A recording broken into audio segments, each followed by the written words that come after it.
My name is Gerard Horton. I'm the Special Project Director here at the October Gallery. And I'm delighted, please come in. I'm delighted to say that we have a wonderful pair of speakers today, Ian Dudley and Imruh Bakari, who are going to be talking about Aubrey Williams, the work that we see around us. Now, Aubrey is very complicated, I think. And I've come to the realization that the world is divided into two kinds of people. There are those who knew Aubrey, and there are those who don't. And we've got one of each here to talk about Aubrey. And I think that it's fascinating. For me, I never met Aubrey, though he was involved in the gallery until just before I arrived, in fact. Aubrey died, I think, in 1990, and I arrived a couple of years later. He was one of those artists that I always really wanted to meet. Because when you see the art, you just have 1,000 questions. So I would go around talking to people who knew Aubrey, and everybody who met him said the man was incredible. It was the man. The man was the thing that you really wanted to meet. And I come into the second of those groups. I'm somebody who never knew him. Many of my friends, Chile and Elizabeth, who worked with him as an artist, they knew him very well and would give stories about him. I come to Aubrey only through the art, and it tells me all kinds of stories. And I realize that there are fewer and fewer people around still today who knew Aubrey and who can tell us those stories. This is what Aubrey would have said. This is what Aubrey did. This is how Aubrey was. I come from the other side, and I have to go through the books. I have to go through the archive records, the things that other people write about Aubrey, to try to understand what is going on in these amazing paintings. There's no doubt that they're amazing. I can see that. But what are they about? What's going on? It's so complicated. Now, Ian is a writer, an academic, who's been working for the last, I suppose, 10 years at least on Aubrey Williams' work. And he's been to many of the places he's done. He for me is the ideal academic. He's been back to the source. He's trying to, and he's putting together. But it's from the outside. It's going through to try to reach the roots from the outside. Imruh is a writer, a director, and a poet. Many things. And Imruh knew Aubrey. And the reason we've got Imruh here today is because we learn so much, I think, because of this wonderful film that Imruh made called The Mark of the Hand. And it's an absolutely stunning film.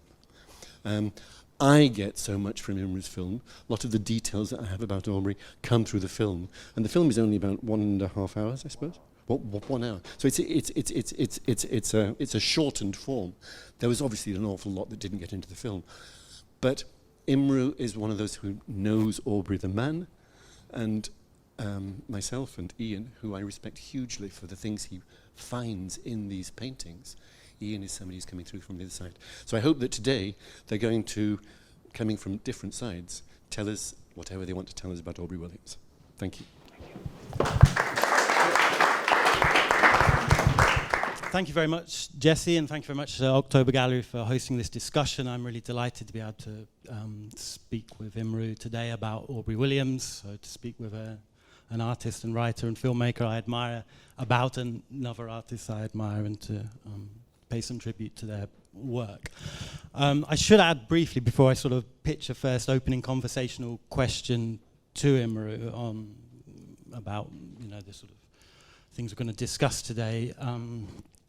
Perhaps just say that the discussion, I think, comes out of me doing some research over the past couple of years about the Mark of the Hand film and having some extended discussions with Imruh about that. And so that's perhaps the starting point of where our kind of discussion today comes from.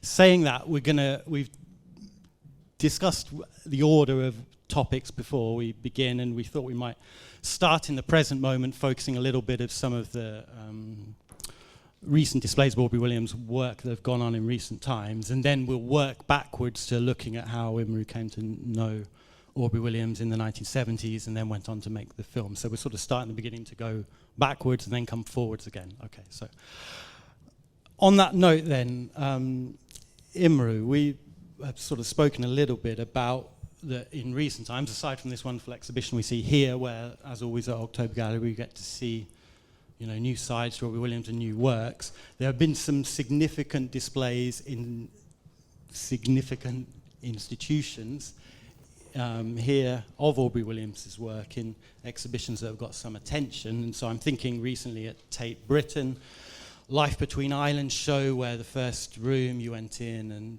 you had sort of 4 Aubrey Williams paintings alongside Dennis Williams, and the sculpture by his, I've totally forgotten the name, Ronald Moody, yeah, sorry, of the Caribbean artist movement in there in that first room. And then we've had recently in this sort of new rehang an Aubrey Williams room himself. And so we were thinking about, you know, what kind of reaction you have to those displays of Aubrey Williams' work and the recent sort of renewed or increasing interest, and how it seems to you from, you know, the position of someone who's knew Aubrey Williams and has seen the trajectory of this wider public engagement.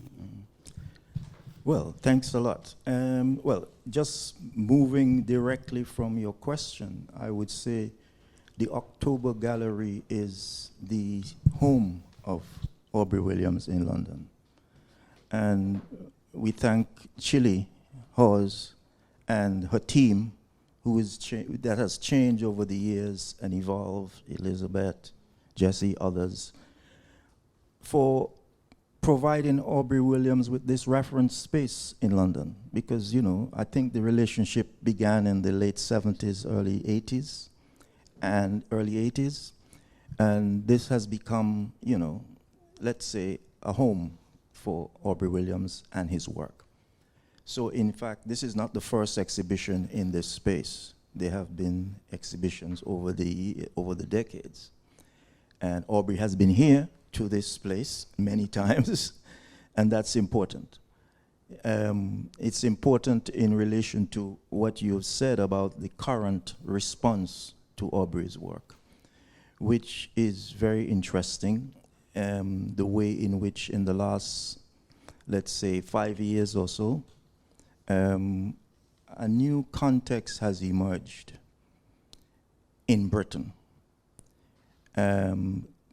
which has, at least to now, culminated in the Tate Britain, the prominence that he has there. But that has taken a lot of work, you know. There was also an exhibition or a discussion at the Tate Britain back in 2007, I remember, on Aubrey's work. And we'll come to that in a minute, but you know, over the years, there have been various recognitions or glances at his work from various angles. But this particular moment for me, as someone who lived in Britain, moved away from Britain, lived in other places, came back,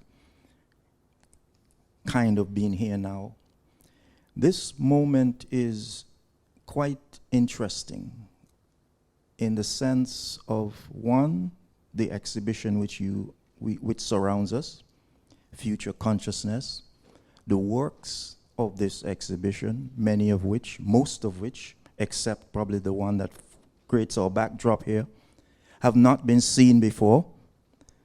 That's important. So these are new Aubrey Williams's works, right? These are new Williams's.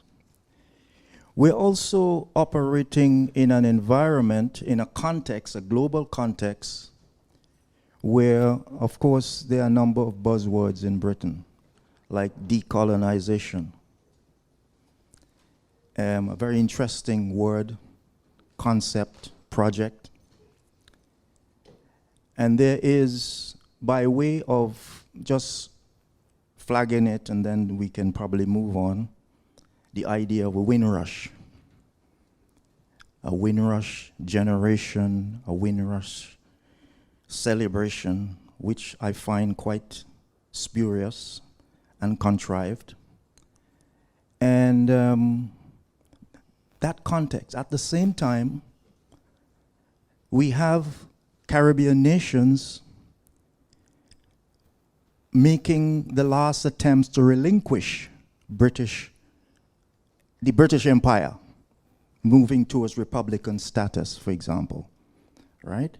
We have those Caribbean nations equally in the wider Latin American region, a new emergence of the African presence in Latin America. Colombia, Brazil, in particular Suriname, those non-English speaking territories of the Americas, where the African population, having been marginalized and ignored and, you might say, been anonymous for so many centuries, decades, are suddenly becoming global voices.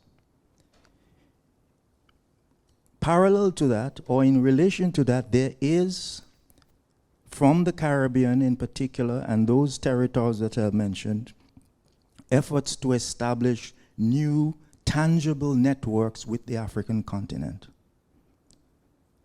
When I say tangible, I mean at institutional and government level, on a global level. People are now saying, if we want to go from Nigeria to Barbados, there is no need to come through London. We've been saying that for many decades. Many of us have been saying that for many decades, and there have been efforts to, do that. We know the slave ships went from, the west coast of Africa to the Caribbean directly. And however, British Airways or Virgin Airways will tell you they can't fly from Lagos to Barbados. If you want to go, you must come through, do a transit through London or Paris or wherever. Today, as we speak, Caribbean governments and African governments are speaking to each other to make a new global reality, right? So here is the paradox within which this Windrush notion emerges. In my view, as a project to domesticate a certain section of the British black population, and in a way to, you might say, recuperate a colonial agenda. Okay? I say that because in relation to Aubrey Williams, who came to Britain in 1952, like others from the region, they weren't coming here as pioneers. They were coming, or their migration, the act of migration was an act of resistance to the colonial deprivation of the region. That is why people migrated here. Not because they were coming to a mother country, but because the Caribbean was untenable to the humans that existed there or had to exist there for at least 200 years. Prior to that, those same migrants would have gone to Cuba to cut sugarcane. They would have gone to Panama to dig the Panama Canal. They would have gone to Santo Domingo to work in the sugar estates. They would have gone to Florida to pick fruits on the plantations of America. Or they may have migrated, as they did after the First World War, to the United States, Harlem. People talk about the West Indians of Harlem. The Marcus Garvey movement was built in America on the basis of Caribbean migrants.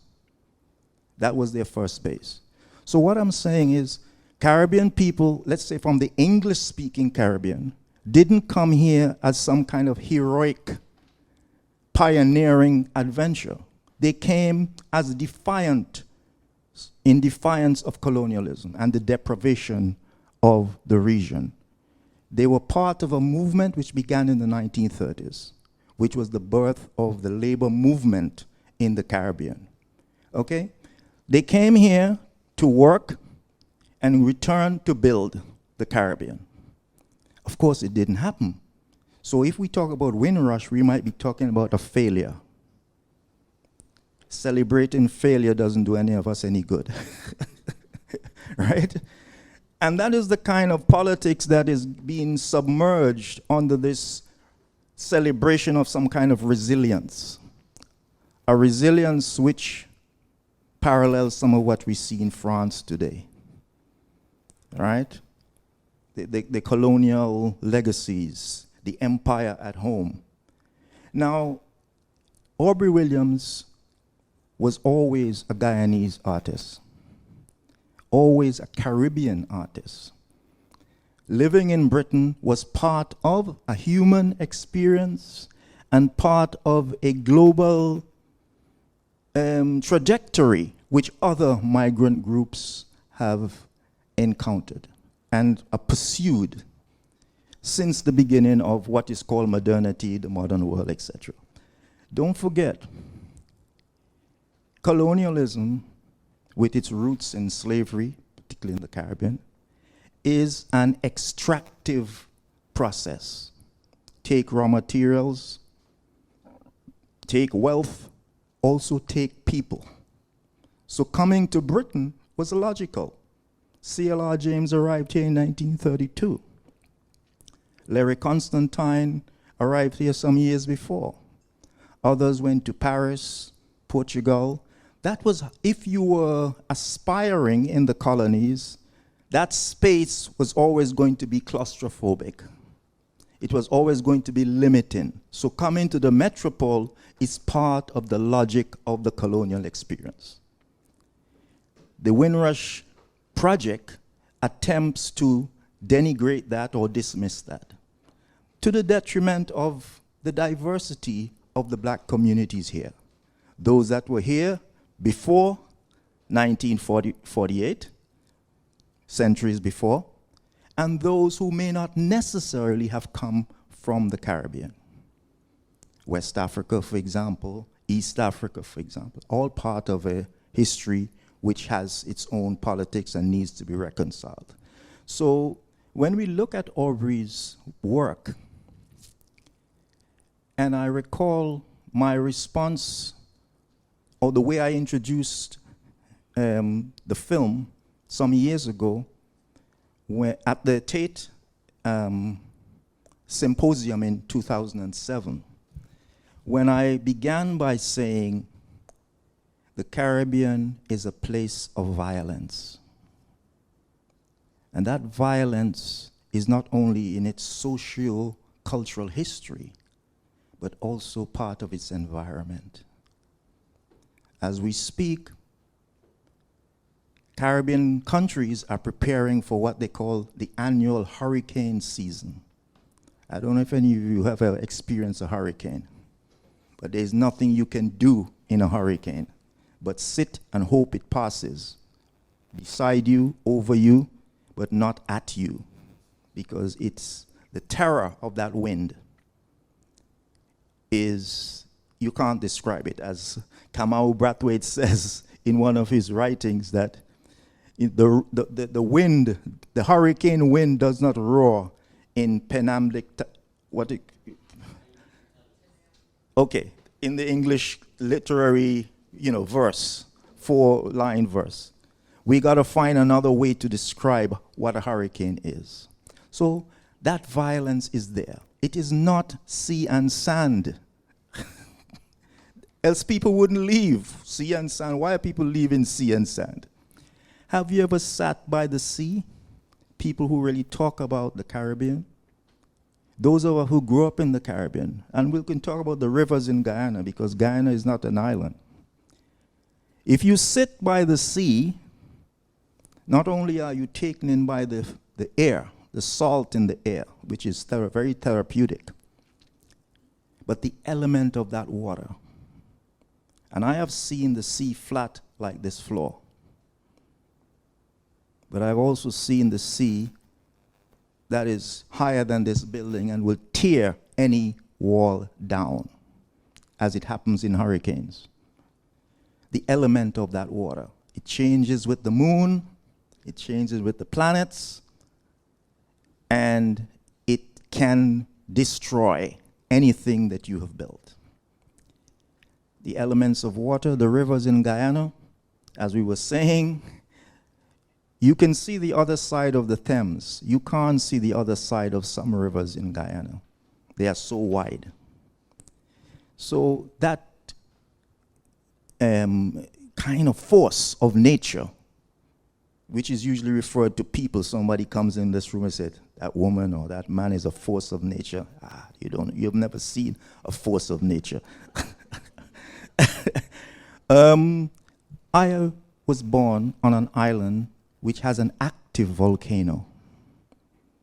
Many Caribbean territories are built on volcanoes, which means that not only could it erupt at any time, tragically, spectacularly, as it has done recently, but at certain areas of the island, you can smell the sulfur in the air. You can smell the volcano. Now, when I say that, I'm reinforcing this notion of the Caribbean being a place of violence. And it's a violence out of which comes human life. It's a violence out of which comes oppression.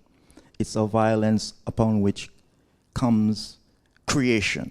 And when you look at Aubrey's paintings, this underlying clash of elements is what interests me. And therefore, coming back to the question, in a sense, the moment we are living in of decolonization and of Windrush is very incongruous to what Aubrey has been saying for many decades in his work, but is essential. What is being said is essential to understanding the significance of what those terms may mean, could mean, and probably do mean. Yeah, I mean,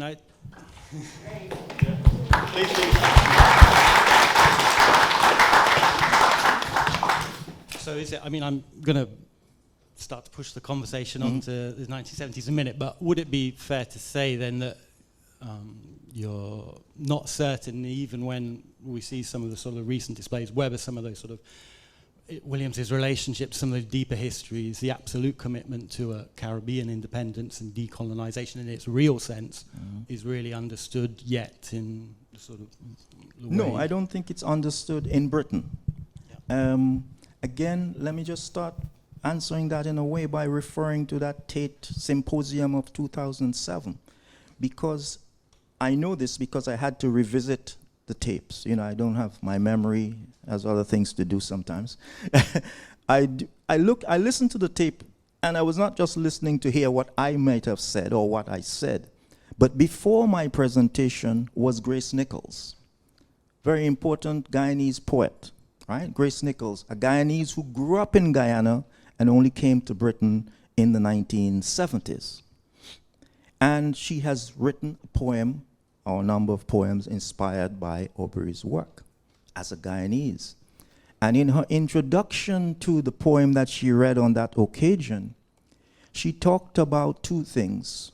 One which is of significance here, that within the popular memory of Guyana and within her experience in Guyana, ordinary Guyanese people from the hinterlands, many of whom would have been, I suspect, indigenous Americans, the Arawak, the Carib, the Warao people, native peoples to the Americas, as well as the African and Indian populace. These groups of these people would come to Georgetown frequently to look at Aubrey's murals at the airport or other paintings. Ordinary peasant people, let's put it that way, ordinary working people, ordinary, you might say, unschooled people in the sense of we understand art education and so on. And they would go and look at Aubrey's work, and she deduced, or she was told, that these people said they did this because the work reminded them of who they were. Now, what does that tell us about abstract expressionism? Absolutely nothing. Abstract expressionism is a European technique. It's a way of representation, right? Which is used as theory and a practice of certain representation of reality, the known world. But here are these ordinary people who are not artists, who are not sophisticated. They look at this work and know what it is, okay? So that is the point I'm trying to make about this familiarity and the significance of his work as a Caribbean and wider American artists in particular. And people knew the environment it came out of. They knew the environment. So they that can organic see relationship it was organic to their lives. Okay. And that was the impression it had on me when I first saw it, you know, as I've said before. But that is what, this work you see here, this is abstract expressionism. This difficult, what does it mean? We can't see figures, we don't see faces that we discern anyway, right? Easily discern. Ordinary people know, look at it and say, I know what this is about. Okay, thank you. At that point, just to move us on then, I think we could look back to the 1970s and just say a little bit about the context that the Mark of the Hand and your sort of really serious engagement with Aubrey Williams during the 1980s will come out of. We're going to arrive at the Shostakovich exhibition, which will pick up some of these themes about thinking about the landscape connections. But I think we should explain a little bit about your entry into filmmaking and art networks in London and beyond during the 1970s. So could you perhaps just tell us how you come to start working in the broad area of arts filmmaking during the 1970s? Okay, that's a little short story, short part. By 1970, I had entered art school. I entered Bradford College of Art.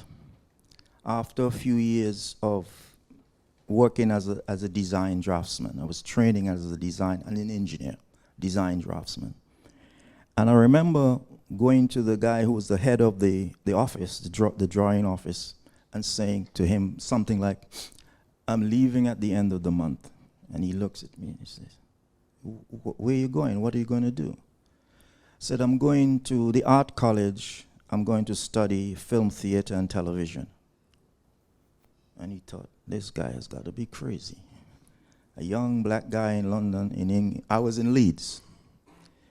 You know, all the prospects of being a role model for his community, and he's telling me he's leaving this well-paid job to go and study something he calls film, theater, and television. Anyway, my interest in cinema had been sparked. I had begun, you know, playing around with cameras and so on and wanted to make films. Not because I was never a fan of Hollywood, but I was always intrigued. I became intrigued by the moving image, the art of the moving images. And of course, film education was not widespread in Britain at that time. The art college was one place where it could be done, and in a very rudimentary form, because the technology didn't allow the kind of accessibility that you have today. There was no digital technology. Video machine was as big and 4 times probably the weight of, you know, a CD, you know, whatever. You know, the old type computers, which you probably know. Right? It was impossible, and the image was terrible. However, I had been involved in the arts. Film was an interest, theater, I was already beginning to write poetry, etc. So I went to Bradford College of Art, and it was a very interesting encounter because, of course, after the foundation year, the guy more or less said, you'll never be a painter. And I thought, well, I don't really want to paint nudes, because that's what they give you to paint at art college. They put a blonde woman in front of you, nude, and say, paint. Well, how can you paint a naked woman? And you're looking as a young man, you know, okay, fine. So I failed that. Then they put me in terms of flowers, to paint flowers. Well, I didn't really want to paint flowers. Later on, you know, we can talk about how I put that into perspective. However, I got involved in theater because theater was something that I was very already involved with. I got involved with theater and the history of art. And I did a lot of research on the impact of African art on Europe. Spent a lot of time in what was then the Museum of Mankind, the British Museum. Used to be in Burlington Gardens. I spent a lot of time in the cellars there. Reading about African art, understanding its appropriation in Europe, Picasso, you know, etc., etc. But I also encountered a lot of interesting British avant-garde artists, poets like the Liverpool poets, writers like John Arden, musicians like Cornelius Cadru, experimental musicians, whom I thought, oh, interesting. But I was already immersed in the black arts that had emerged, Amiri Baraka. I was listening to Miles Davis. I was listening to Albert Elia. I was reading all the black art philosophy writings that was coming out of the United States of America, plus the first writings of people like Wale Soyinka, Chebe, others. So I was able to, and not only that, from the Caribbean, people like Rex Nettleford was writing important analyses and interrogations about Caribbean art, Caribbean culture, Nettleford in particular, Jamaican national personality. The dance theater of Jamaica was very important. They were doing tours of Britain at that time. So my I was able to compare and realize that a lot of what was avant-garde in Britain was quite, in a way, irrelevant to me, but quite parochial in terms of what others were doing, let's say in jazz, and the writers and the poets. So my formation came out of that. And gradually, as I began to interrogate what was happening in Britain, you encountered the Caribbean artist movement. And by that time, a lot of the arts activity in Britain was centered around the Keskadi Arts Center in Islington. So it became a place where you visited to meet people. And that's where I think I first met Aubrey Williams. He was one of the many artists who would come there. Taiwo Jegede, Roy Kabu, Damex. These were artists who more or less lived at the Keskadi Center. When I say lived, they painted, slept, ate, and talked nonsense there, all in the course of a 24-hour period, right?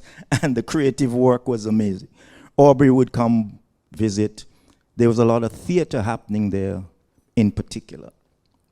So that's where I probably first met him, became aware of his work with others, people like Winston Branch, another important painter of the time, Richie Riley, Caribbean painters, Taiwo Jegede was from Nigeria.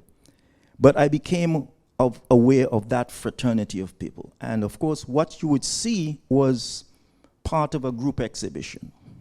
So the 70s, I only began to see Aubrey as part of a community of artists and get a familiarity with his work, individual pieces. Relatively small scale. Relatively small scale, yes, okay. Yeah.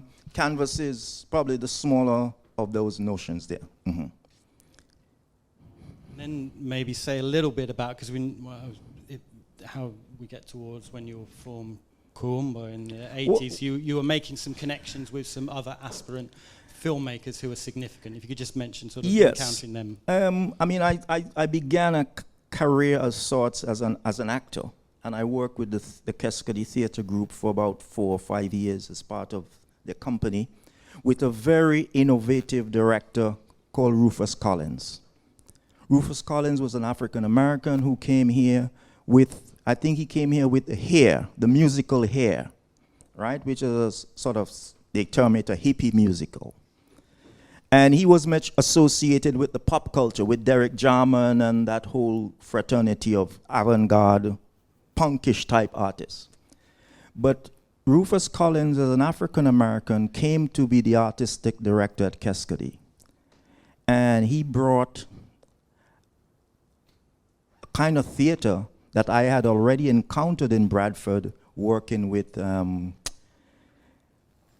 guy who was the director there. What's his name?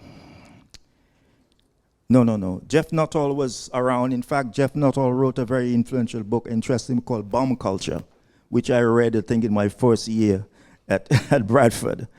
The director of the company, his name will come back to me because he's important in terms of British avant-garde theater and what later became known as theater in education, radical theater. So Rufus Collins brought an essentially African aesthetic, or Afrocentric, as we would say it now, aesthetic to theater. And linking the musical, with sort of avant-garde theater, the living theater and all of that stuff, and realizing that these were traditions within African cultures. Okay? And I worked with him for about 5 years, and then I said, well, really, I really want to get back to film. That was my thing, And I then went to the National Film School for a few years. And in that period, a number of us became aware of our presence as filmmakers, as young filmmakers. Films had come out, The Harder They Come, we'd seen that. And I'd worked with Menelik Shabazz. We'd had a conversation since the early 70s. I met later Henry Martin. And by that time, Channel 4 was, the guy from Bradford is called Albert Hunt. You Google his name, Albert Hunt, a very important film director in terms of avant-garde theater in Britain. And I worked with him all my years at Bradford.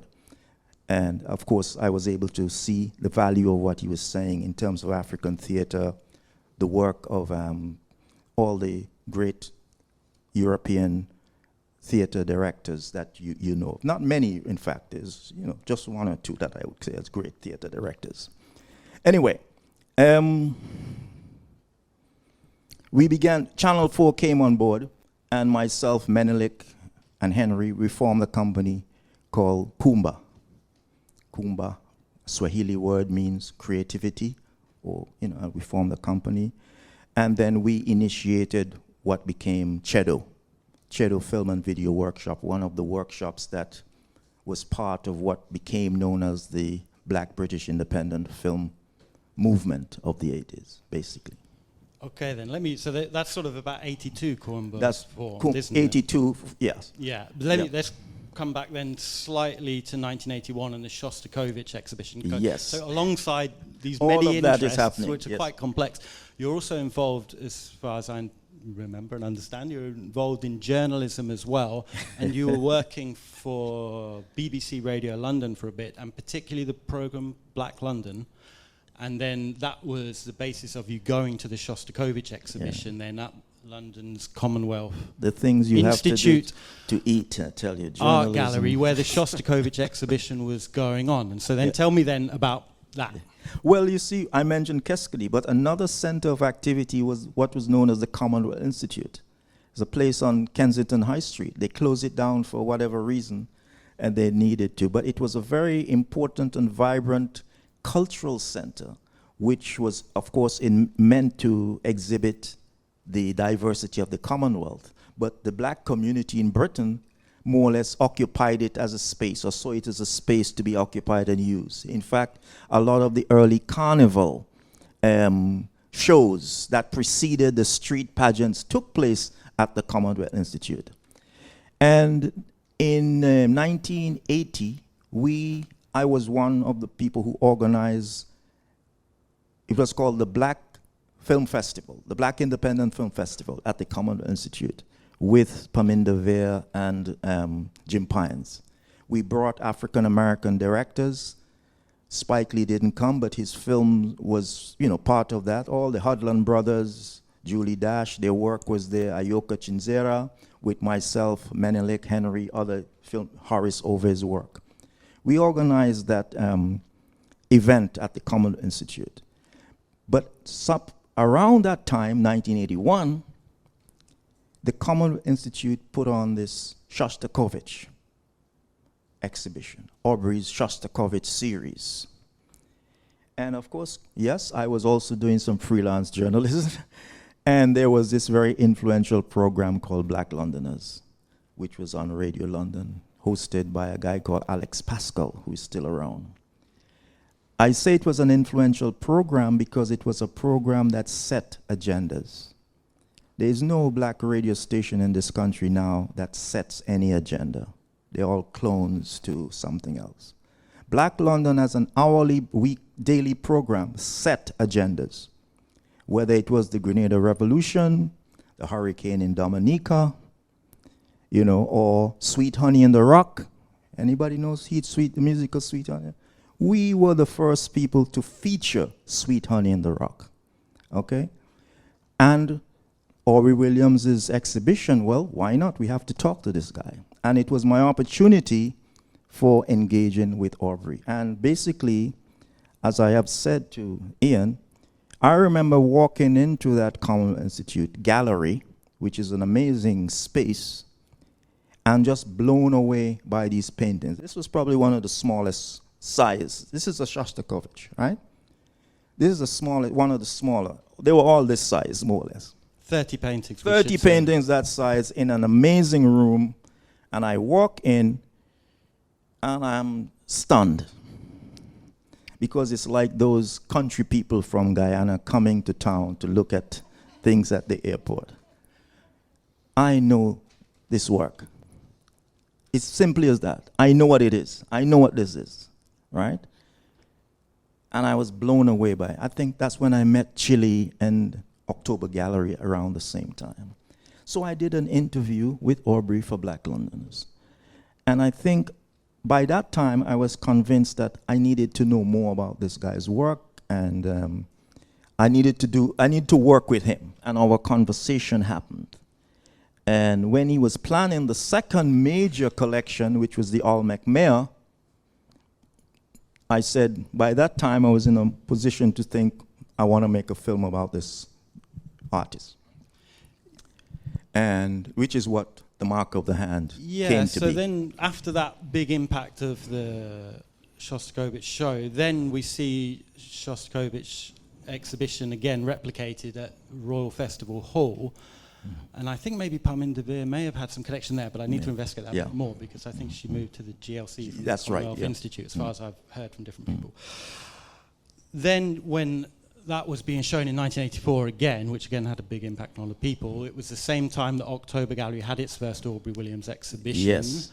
And you were also working for the By that time I was working BBC. BBC So tell us, so before The Mark of the Hand gets made, in a sort of build up to it, you made a short film here in October Which Gallery. was the first film about Aubrey Williams. Yeah, exactly. And it takes up a lot of the subjects that were then expanded upon later. But tell us a bit about the Ebony film. Well, of course, the BBC had a television program called Ebony.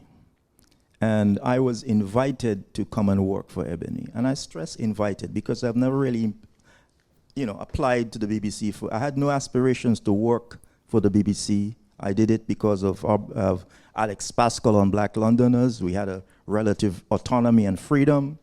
But I had never had an aspiration to become part of the BBC. I had done stuff for the Caribbean Service, the World Caribbean Service. Interestingly, I tried to do stuff for the African Service, and they tell me I couldn't because I was Caribbean. And I thought, well, you don't have any clue, do you? Anyway, we'll continue. However, I was working for Ebony as a producer, and I said, this exhibition is happening, we need to have it as part of the program. And of course, that we did it was a 10-minute film about the exhibition at the October Gallery.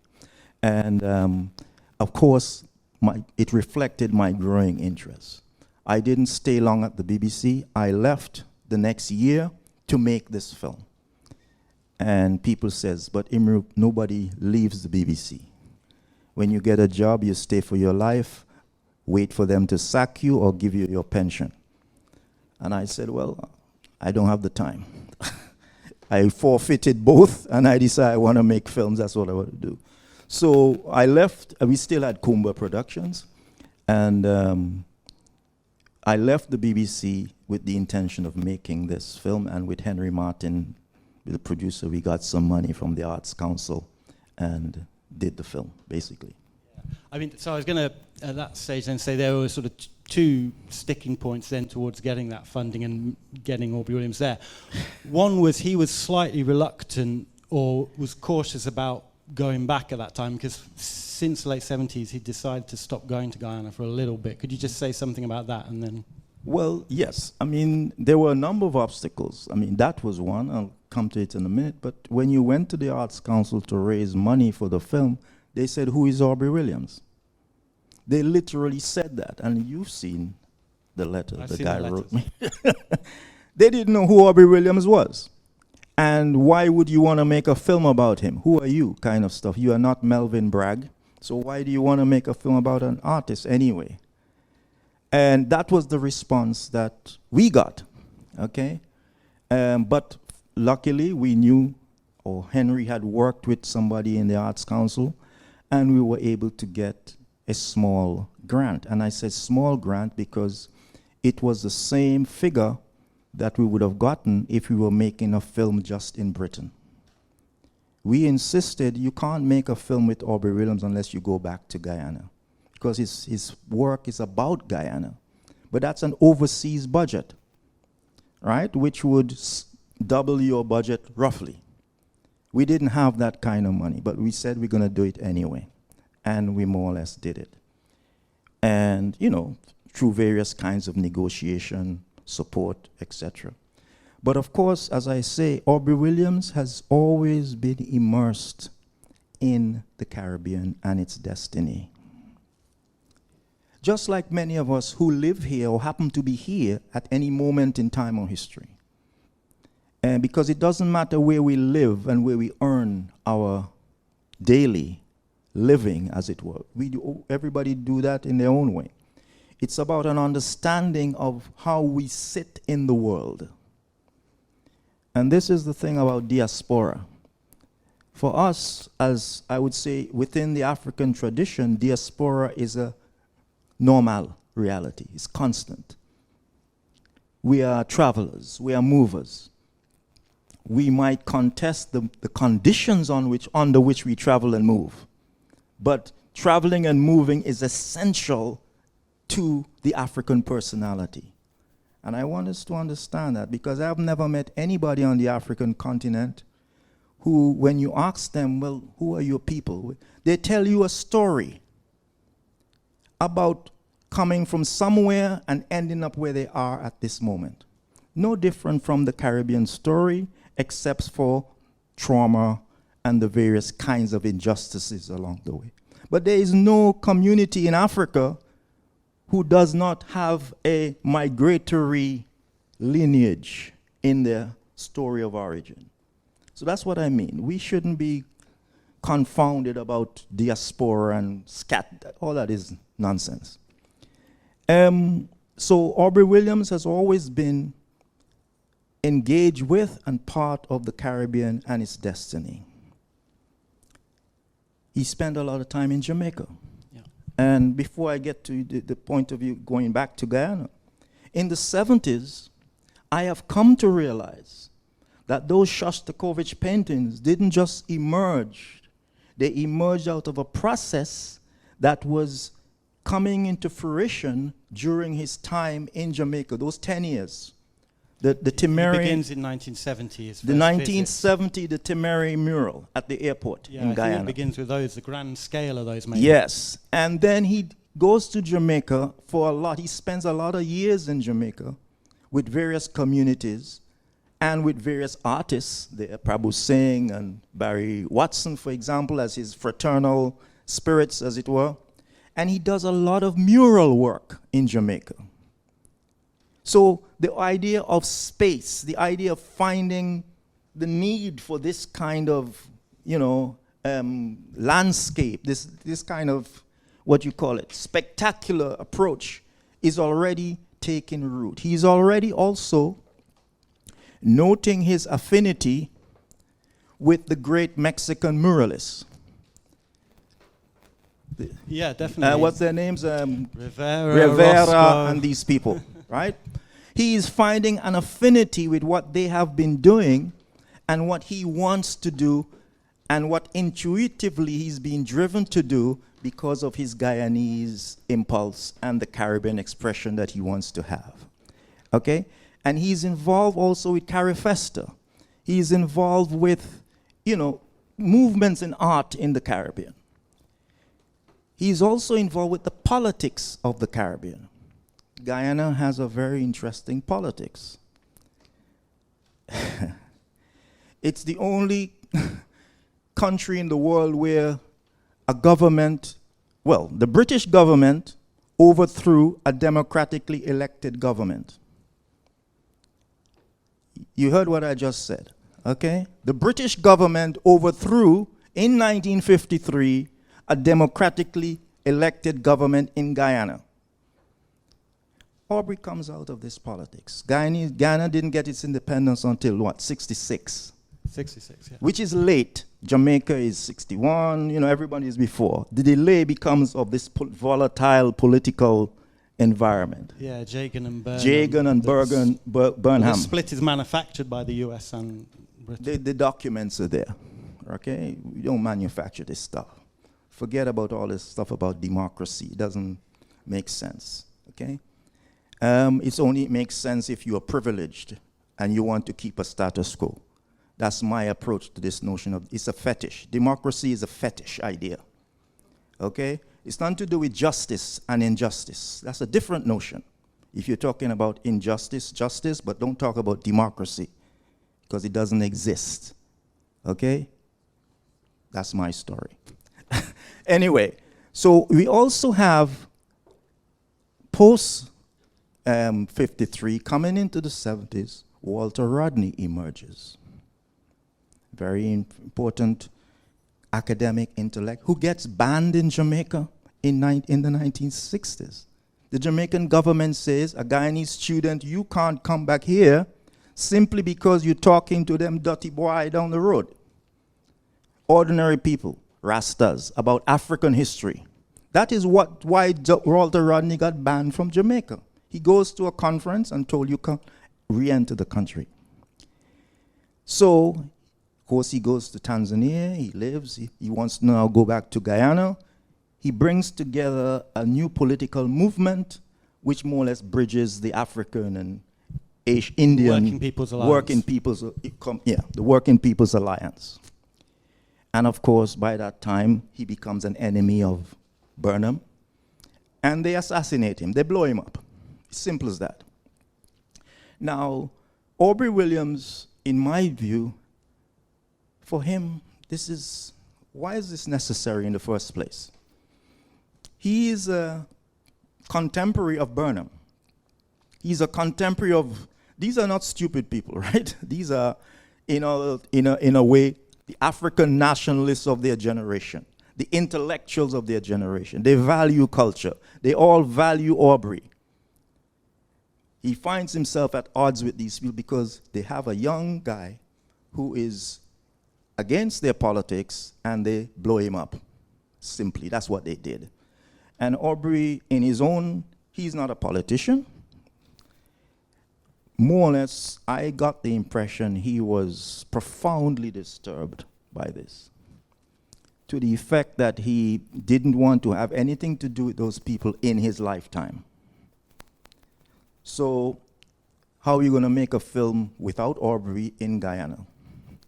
And that was one of our dilemmas, okay? We persuaded him. And we persuaded him in a way, it helped that he felt a commitment to his work, the mural at the airport, which he had done in 1970. For the cooperative transformation from a cooperative republic. So yes. It was significant in significant of that. And don't forget, he had already done in 1960 a painting called Revolt, which was really about, the essence of rebellion in Guyana. So he's involved not only just as an abstract expressionist, a painter of grand, technique and so on, but he's involved with socially direct engagement with the politics and history. And he did the myth paintings for the museum, which were specifically pedagogical paintings for children, because he was absolutely. concerned that he's Guyana's involved with Guyana and the way mythology. Art is received in Guyana, because he had this training. E.R. Burroughs, the man he always talks about as his sort of icon, is founded the Working People's Art the Working People's Art Group, gave his burgeoning interests a context, right? For the use and a legitimation for use engagement with the Warao and pre-Columbian and the Guyanese landscape, etc. So he doesn't want to go back to Guyana, but he has this commitment to restore the mural. And we made that the sort of raison d'etre for his return. And that's how we were able to get him to go. And in fact, when he went back to Guyana, when we made the film, all the government people, by that time is a new president, etc., they were glad to have him back. Because politics aside, he was always recognized as a valuable son of the soil, as it were. Not in a jingoistic way, but as part of the wider Caribbean network of nations, as it were. And you said to me that part of that respect, in a way, even prior, was noticeable to you in contrast to the difficult environment for getting funding out of the Arts Council here. Yeah. The Guyanese cultural establishment that had built up through Mobilized the decades from pre-independence times to Carifesta period and onwards. They put sort of everything, or as much as they could, at your disposal. Well, everything was to put help at our disposal. get the film made despite this very limited budget. Absolutely. And that's how we were able to make the film. As I said, the budget was seriously limited in the sense that today we have digital technology, those of you who know about film, and you can shoot hours. You can just, that's a digital camera, right? It's not a still camera, is it? No. It's digital. You see how small it is. This is a movie camera. You can make things on it. It is there. You can make movies on that. Okay? We were shooting on 16mm film. Each roll of film lasts 10 minutes. And you know, let's, as a rough idea, when you're budgeting a film, you estimate it's £100 a roll, £100 a minute kind of stuff, right?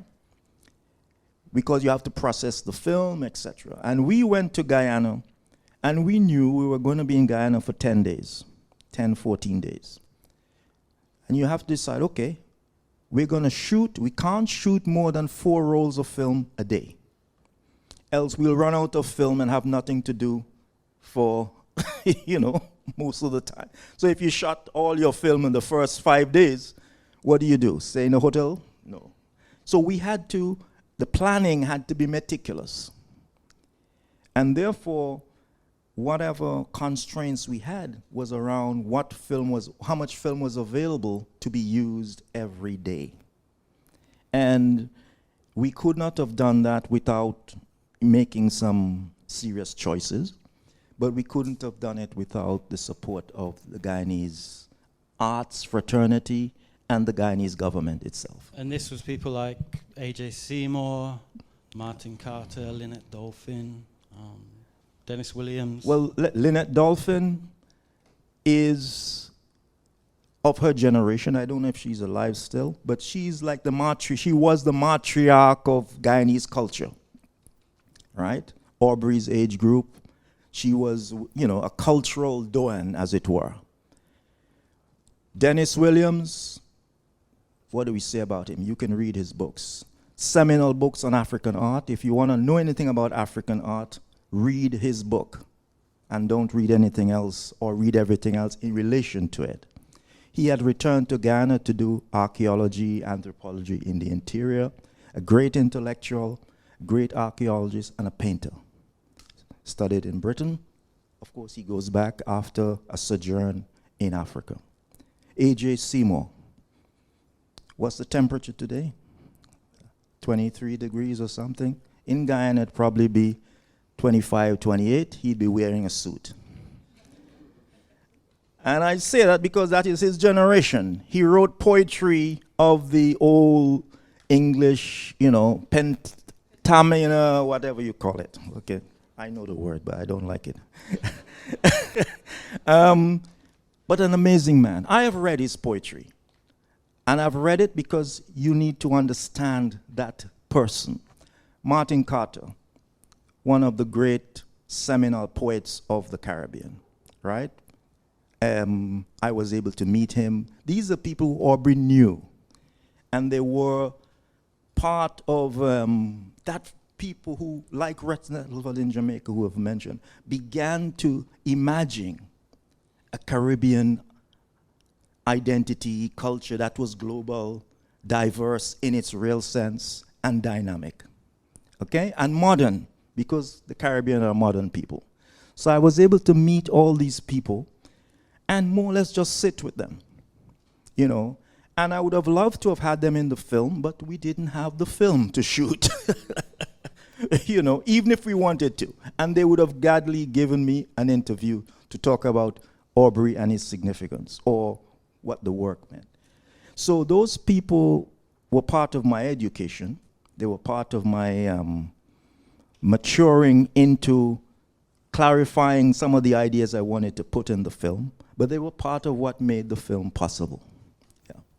And so maybe that's move us on to some of the key sequences perhaps to consider and how you were filming them and in relation to Williams, because Seymour, his famous poem is Kaiter, or one of the famous poems, and that's the iconography of the opening, matched with Shostakovich's music, the Eighth Symphony. His poem was set to music, to classical music, and that was also, as well, it came out in the 1940s, I think, but then was they reprised it during the Carifesta and the cooperative celebrations, and so that seems to sort of resonate with why you open then the film itself with Kaiter as sort of a primary iconography. It's interesting. It's probably why I did it, but you know, I recount somewhere else that the shots of Kaiter, we were able to do that. In fact, we thought we were going to leave Guyana without doing it. We were able to do that the day before we left, literally. And it was the Guyanese army military that facilitated our trip to Kaiter, with, of course, the support of all those people I've mentioned. We could not have done it in any other way.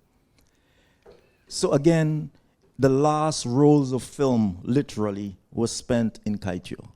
Okay? But it was the essence of what the film was about and what Aubrey was about. And I came to that kind of concept by understanding what Aubrey was doing, reading, or refamiliarizing myself, and many ways familiarizing, because you don't know a place until you go there, what Guyana really was about and what it is. And the interior, understanding the Guyanese landscape and its topology and the way its geography has determined a certain kind of existence and a certain proximity to precariousness. People don't know that Georgetown is below sea level. There is a seawall that stops the sea from swamping the country. Literally. There's a wall. So Guyanese live daily with this idea that if the seawall wasn't here, we would not be here. It is also a land of rivers. It is also a land of impenetrable interior, where people are known to go for months on end, disappear into the bush, and nobody knows where they are, and then they return, either with a lot of gold in their pocket or just with ideas, like people like Aubrey Williams and people like Pharaoh. One of Aubrey Williams' spirit guides, as I say, I would call him a fraternal friend who's in the film. These people would just disappear into the bush, enjoy its loneliness, its solitude, and then return. Wilson Harris has written about this. If you want to understand what Guyanese means in terms of the imagination of the Guyanese people, read Wilson Harris, especially his Guyana trilogy. You know, it's about those journeys that people make into the interior, into themselves, and then return to the city and become objects of wonder to themselves and to other people. So the idea of the film was born out of that kind of, for me, inculcation and, you know, sensitivity to what the expanse of what I was dealing with.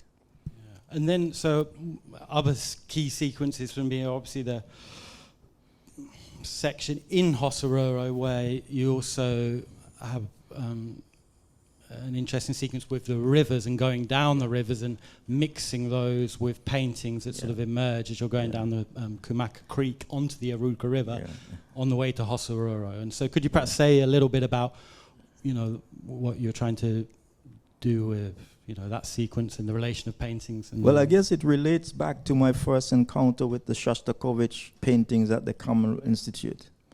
That I always saw those paintings in a landscape, in a panoramic landscape.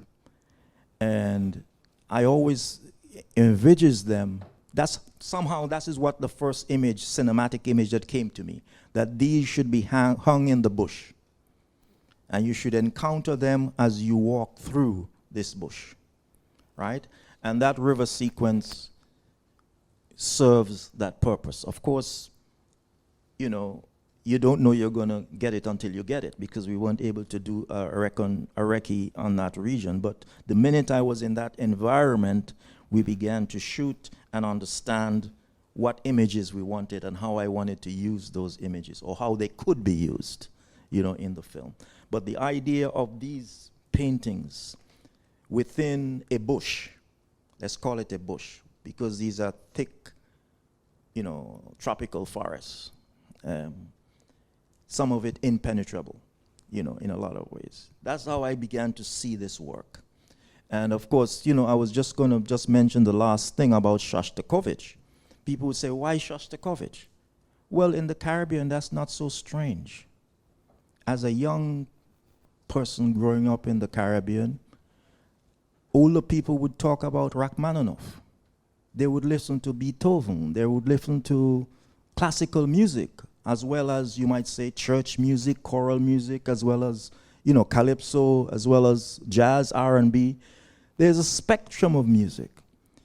But people like Wilson Harris and A.J. Seymour,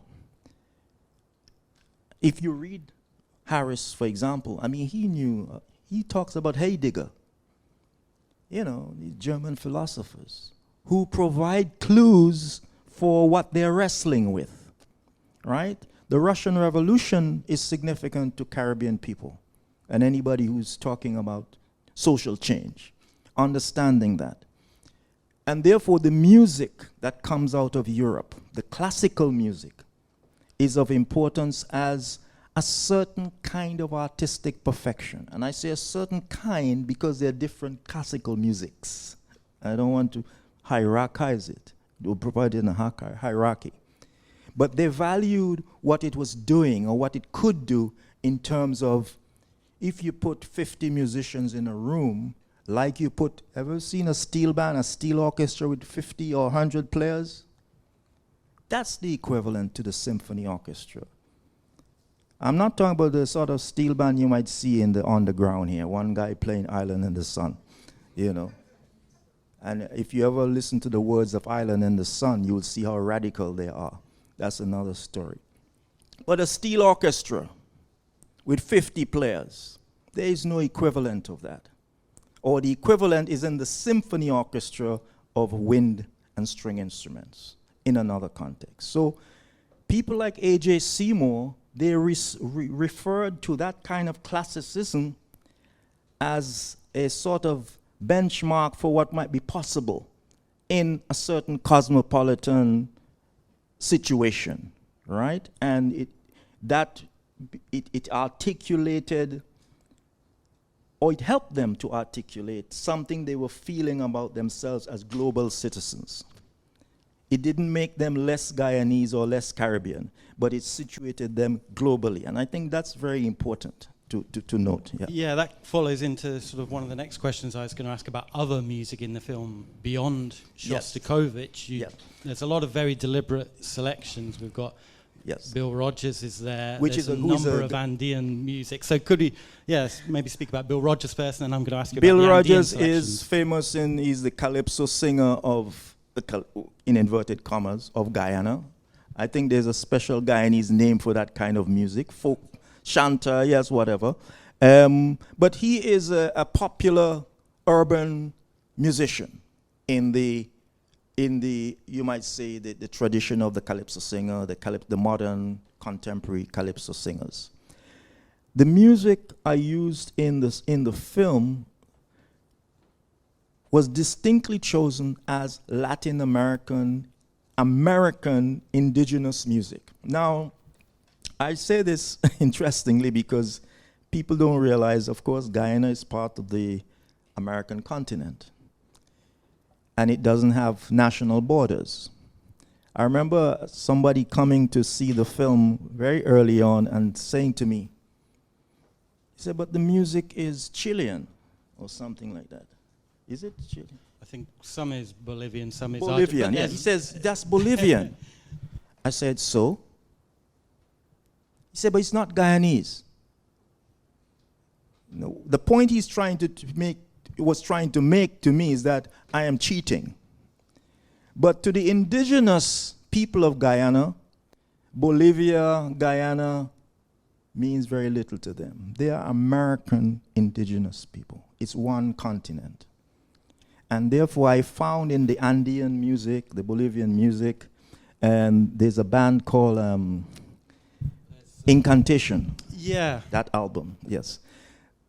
The modern renditions of this traditional music, which I used, and I found resonated with the expression of the indigenous presence that these paintings reinforced, and which I wanted to hopefully capture in the film. There is no other indigenous music. It couldn't be African drumming, for example. You know, it wouldn't work. It's not. To talk about Kaicho, for example, you know what I mean? Yeah, Williams often spoke about, although he was interested in indigenous cultures in Guyana, and that was his primary experience in Hossororo, yes. But he was very interested in the deep historical connections of indigenous peoples in Guyana, more widely across South America. As a continental America reality. and yes, because Central that's why America he and can the relate. Caribbean. That's why he could relate to the Olmec Maya civilization, which people would locate in Mexico. You know, some kilometers north of up the arc. So he saw it as a continental presence. And of course the indigenous people in Guyana were in a way not, I would say, subject to the kinds of abuse that they have been subject to in other Latin American territories, right? Not to the intensity, from my knowledge. So therefore, there was the people, the Africans and the Indians who would come later, had a different relationship with them than they had, for example, in Brazil or in other Latin American countries where they were persecuted. In Guyana, at least within the territory, as far as I was able to glean, there were early laws restricting access to them, or free access, or exploitation of them to some degree, and it has helped, right? And Aubrey Williams's encounter and life with them in the early 50s in Hossororo brought him to the realization of the need to recognize these people beyond being sort of archaic, infantile people that need to be civilized kind of thing. And he always used to say to me, one of the things he said to me in different ways, because of course he's concerned with the black politics, the Pan-African politics of our time. And he would say in various ways, he said, Imruh, if we don't understand these people and empathize with them, our own struggles as African people will be meaningless. And that's very profound. It means no matter how bad our condition was, they have had a bigger challenge because they've had to deal with the conquistadors. And by right, they should not even have existed. You know? And he's saying, look, we've got to understand these people because if you look at the history of the Africans in the Americas, they played a role in helping Africans to survive in many instances in the early years of resistance and etc. In Brazil, in North America, etc. So he was very concerned that we should not become too over-obsessed, let me put it that way, with the African predicament, which blinds us to other human realities, particularly these indigenous people. In the islands, they exist in a much more marginal way. In Guyana, they were much more present, and they're much more immediate in providing that kind of thing. So that's what his use is not an appropriation. And this, I think this is important. When you look at the work of Picasso, that's appropriation, because Picasso does not recognize African humanity. There is nothing in his writings and his work that says he validated the African people in his day-to-day sensibility. I'm saying Aubrey Williams is very conscious that I am borrowing, I am engaging, and therefore the issues of, ecology and the meanings and what we learn from them. Picasso has nothing to learn from Africans as far as he's concerned. Okay? Aubrey has always said we got to learn, we can learn from these people. Their mistakes, their triumphs. And he speaks about their spiritual traditions, their religions, as being a profound philosophy. Absolutely. And that, I suppose, when I watch the film and think about some of those sequences where you seem to be pushing towards those, like the river sequences, and thinking about the end with the Kaita sequences and the landscape and the abstraction, it seems to be sort of approaching those dimensions that he took very seriously that had not been taken seriously by others. Yeah, I mean, and that is essential to his work, I think. These things, and you can't... You see, the film didn't set out to explain Aubrey Williams. And I think that's important. I wasn't interested in explaining Aubrey Williams. I was interested in providing a context for understanding and appreciating. Right? I'm not Melvin Bragg. I don't aspire to be. And I use that in a way that Bragg has become the benchmark for British art films and art criticism on television. And it's all about reducing something to a cliche, basically. These guys are not intellectuals by any chance. They have a show and they do the show, and I appreciate that.